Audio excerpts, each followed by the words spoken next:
ఇటీవల నేను కృష్ణావతారం హృదయం పార్ట్ 1 మూవీ చూశాను. ఆ మూవీ చూసాక నాలో చాలా క్వశ్చన్స్ రైజ్ అయ్యాయి అబౌట్ లవ్. అసలు ఎవరిది నిజమైన ప్రేమ? నిజమైన ప్రేమ అంటే ఏంటి? మనం ఈ జనరేషన్లో ప్రేమ అని పిలుస్తున్నదే నిజమైన ప్రేమనా? అదే ప్రేమ, లేకపోతే మనకుండే ఇంట్రెస్ట్ వల్ల, మనకి కావాల్సిన అటెన్షన్ వల్ల మనం ఇతరుల నుండి ఆశిస్తున్నదే ప్రేమ? లేకపోతే మనం ప్రేమించిన వాళ్ళు మనల్ని వదిలి వెళ్ళిపోతారో, ఎక్కడ వెళ్ళిపోతారో అన్న భయమే ప్రేమ? మనం చాలాసార్లు దీనినే ప్రేమ అని చెప్తాం, కానీ డీప్ డౌన్ మనం అబ్జర్వ్ చేస్తే మనకి నిజంగా కావాల్సింది ప్రేమ కాదు, మనకి కావాల్సింది ఇంపార్టెన్స్.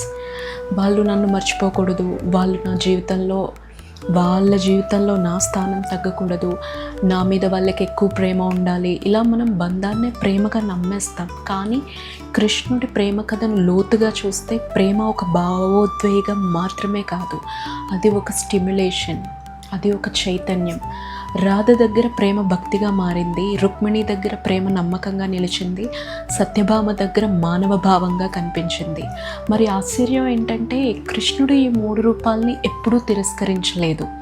అప్పుడే నాకు అర్థమైంది, బహుశా నిజమైన ప్రేమ అంటే ఎవరినైనా సొంతం చేసుకోవడం కాదు, వాళ్ళ ఉనికి వల్ల మనలో ఏదో మార్పు రావడం.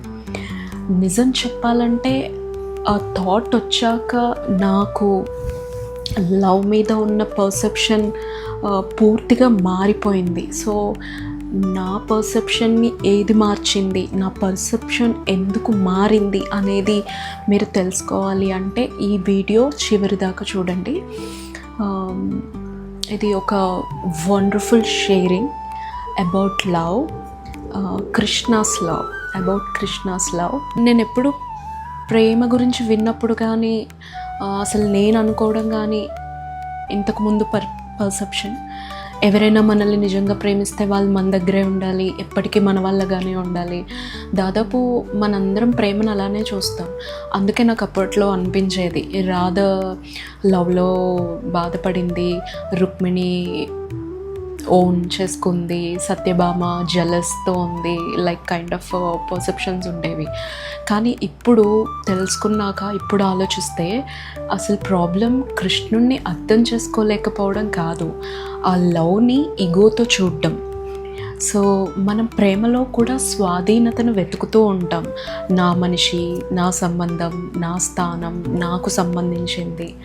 కానీ కృష్ణుడి ప్రేమని లోతుగా గమనించిన తర్వాత నా దృష్టికోణం నెమ్మదిగా మారడం మొదలైంది.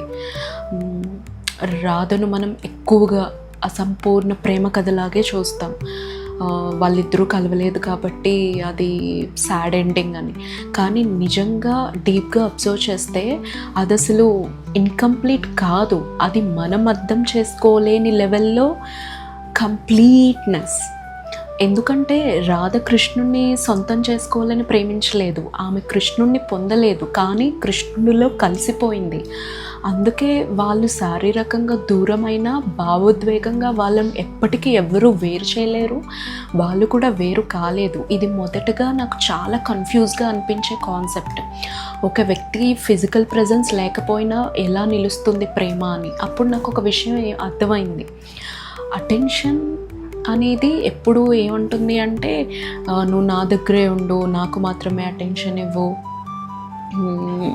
లేకపోతే నీ నుంచి నాకు అటెన్షన్ కావాలి అనే కాన్సెప్ట్స్తో ఉంటుంది. లవ్ అనేది ఎలా ఉంటుంది అంటే, నువ్వు నాలోనే ఉన్నావు, you are existed in me, ఆ కాన్సెప్ట్తో ఉంటుంది. సో అదే రాధ ప్రేమ, స్వాధీనత లేని భక్తి. It's a kind of devotion. అందుకే ఆఫ్టర్ సెంచరీస్ తర్వాత కూడా రాధ ప్రేమ ఇంకా సజీవంగానే ఉంది. అందుకే కృష్ణ రాధ అనరు, రాధే కృష్ణ అంటారు. తర్వాత రుక్మిణి ప్రేమ గురించి చెప్పాలి అంటే, నిజం చెప్పాలంటే ముందు నేను రుక్మిణి కథను చాలా సాధారణంగా చూసేదాన్ని. కృష్ణుడిని పెళ్లి చేసుకుంది, so everything is happy, like అలా అనుకునేదాన్ని. కానీ కాదు, అక్కడ డీప్గా అబ్జర్వ్ చేస్తే రుక్మిణి ప్రేమ అంటే నమ్మకం. కృష్ణుడిని పొందకముందే ఆమె తన జీవితం అంతా కృష్ణుడిపై విశ్వాసం పెట్టింది. అది చాలా డీప్ థింగ్. ఎందుకంటే మనం సాధారణంగా ఏది నమ్మకుండా ఏది చెయ్యం. ఏదన్నా చూస్తే కానీ నమ్మం, కొన్నిసార్లు చూసినా నమ్మం. కానీ రుక్మిణికి కృష్ణుడు ఎవరో తెలియకపోయినా ఆయనతో ప్రేమలో పడింది. సో మరొక విషయం ఏంటంటే ఆమె ప్రేమ చాలా నిశ్శబ్దంగా ఉంటుంది. ఏ నాటకం ఉండదు, నిరూపించుకోవాలి అనే తపన ఉండదు, పోటీ ఉండదు. కొన్ని ప్రేమలు అలజడిలా వస్తాయి, కొన్ని ప్రేమలు నిశ్శబ్దంగా మనసులో నిలిచిపోతాయి. రుక్మిణి ప్రేమను చూస్తే నాకు అంటే పీస్ఫుల్నెస్, సోల్ఫుల్నెస్ అలా అనిపించింది.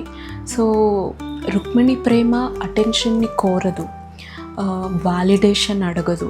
Her love doesn't seek for attention and validation. తన ప్రేమ ఎప్పుడూ వ్యాలిడేషన్ని కానీ అటెన్షన్ని కానీ కోరుకున్నట్టు నాకు అనిపించలేదు. అండ్ తనకి అది అవసరం కూడా లేదు. నాకు అప్పుడు అర్థమైన విషయం ఏంటంటే నిజమైన ప్రేమ ఉన్నప్పుడు ప్రతి క్షణం ప్రూవ్ చేసుకోవాల్సిన అవసరం లేదు. ఆ ప్రేమ ఉండడమే ఒక స్వీట్ ఎక్స్పీరియన్స్గా మారుతుంది. ఇక సత్యభామ ప్రేమ విషయానికి వస్తే నిజంగా చెప్పాలంటే సత్యభామ లవ్ని కొంచెం మనం మిస్అండర్స్టాండ్ చేసుకునే అవకాశం ఉంది. ఎందుకంటే ఆమె ఎప్పుడూ కృష్ణుణ్ణి ఓన్ చేసుకోవాలి అన్నట్టే దే పోర్ట్రైడ్ ఇట్. కానీ తర్వాత నాకేమర్థమైంది అంటే సత్యభామ కూడా మనలాంటి వారినే రిఫ్లెక్ట్ చేస్తుంది అని. లైక్ హ్యూమన్ లవ్, మనందరం ఏదైతే ఎక్స్పీరియన్స్ అవుతామో అలాంటి ప్రేమనే సత్యభామ రిఫ్లెక్ట్ చేశారు. లైక్ ఇంపార్టెన్స్ కావాలి, చూస్ చేసుకోవాలి అవతలి వాళ్ళు నన్ను, అవతలి వాళ్ళకి మనం ప్రత్యేకమైన వాళ్ళల్లా అనిపించాలి. అంటే మన హ్యూమన్ లవ్లో ఎలాంటివి ఉంటాయో సత్యభామ లవ్లో కూడా అవే ఉంటాయి. అందుకే ఆమె చాలా మనకి దగ్గరగా అనిపిస్తుంది. ఎందుకంటే మనందరం రాధలా ప్రేమించలేం. మనం ఫియర్తో ప్రేమిస్తాము, అటెన్షన్ని ఎక్స్పెక్ట్ చేసి ప్రేమిస్తాము, ఎక్స్పెక్టేషన్స్తో ప్రేమిస్తాము. కానీ ఒక ఇంట్రెస్టింగ్ ఫ్యాక్ట్ ఏంటంటే కృష్ణుడు ఎప్పుడు సత్యభామ లవ్ని రిజెక్ట్ చేయలేదు, డినే చేయలేదు. అదే నా పర్సెప్షన్ ఆన్ లవ్ని మార్చింది. కృష్ణుడు ఎప్పుడు ఎవరైతే కంప్లీట్నెస్గా ఉంటారో వాళ్ళని మాత్రమే లవ్ చేయలేదు. ఆయన డివోషన్ని యాక్సెప్ట్ చేశారు, అటెన్షన్ని యాక్సెప్ట్ చేశారు, అటాచ్మెంట్ని యాక్సెప్ట్ చేశారు, పెయిన్ని యాక్సెప్ట్ చేశారు, ఫ్రెండ్షిప్ని యాక్సెప్ట్ చేశారు. సో ప్రతి ఒక్కరూ డిఫరెంట్ డైమెన్షన్స్లో కృష్ణుడి ప్రేమని అనుభవించిన వారే. సో అప్పుడు నాకు ఒక క్వశ్చన్ డిజాల్వ్ అయిపోయింది. ఎవరు ఎక్కువగా కృష్ణుడిని ప్రేమించారు అని కాకుండా అసలు కృష్ణుడు ఎలా ప్రేమించారు అని. అదే చాలా డీపెస్ట్ పార్ట్. సో కృష్ణుడి లవ్లో ఆయన ఎవరిని ఓన్ చేసుకోవడానికి ట్రై చేయలేదు, ఎవరిని ఇన్కంప్లీట్గా ఫీల్ అవ్వలేదు. ఆయన ఎప్పుడూ ఆయన ప్రజెన్స్ని స్ప్రెడ్ చేస్తూనే ఉన్నారు, ఎప్పుడూ ఫుల్ఫిల్డ్గానే ఉన్నారు. ఇదే చాలా రేరెస్ట్ పార్ట్. ఎందుకంటే మనం ఎప్పుడూ లవ్లో 2 సైడ్స్ చూస్తాం. ఒకటి కంట్రోల్ చేయడానికి ట్రై చేస్తాం, లేదంటే ఎస్కేప్ అయిపోవడానికే ట్రై చేస్తాం. కానీ కృష్ణుడు అలా కాదు. రాధ దగ్గర దివ్యమైన ఏకత్వం అయ్యాడు, రుక్మిణి దగ్గర ప్రశాంతత అయ్యాడు, సత్యభామ దగ్గర భావోద్వేగ సాన్నిహిత్యం అయ్యాడు, అర్జునుడి దగ్గర జ్ఞానం అయ్యాడు, సుధాముడి దగ్గర స్నేహం అయ్యాడు. అదే కృష్ణుడు. కానీ ప్రతి ఒక్కరికి వేర్వేరు అనుభూతి. అప్పుడే నాకు ఒక విషయం అర్థమైంది. నిజమైన ప్రేమ అంటే ఓన్ చేసుకోవడం కాదు, నిజమైన ప్రేమ అంటే ట్రాన్స్ఫార్మ్ చేయడం. ఒక వ్యక్తి ఉనికి వల్ల మనం ఇంటర్నల్గా ఎక్స్పాండ్ అయితే అదే నిజమైన ప్రేమ. కేవలం ప్రేమ కథ కాదు, అది ఎగ్జిస్టెన్స్. సో కృష్ణుడి ప్రేమలో నాకు అత్యంత ఆశ్చర్యంగా అనిపించింది కృష్ణుడే. ఎందుకు అంటే ఆయన ప్రేమలో సొంతం చేసుకోవాలి అనే భావం లేదు, కోల్పోతాను అనే భయం లేదు, ఎవరినో కంట్రోల్ చెయ్యాలి అనే అవసరం కూడా లేదు. ఎవరు ఎలా ఉన్నా, ఎవరు ఎలా ప్రేమించినా ఆ ప్రేమ వెనకాల ఉన్న మనిషిని మాత్రం ఆయన ఎప్పుడూ డినే చేయలేదు. బహుశా అదే హయ్యెస్ట్ ఫార్మ్ ఆఫ్ లవ్ ఏమో.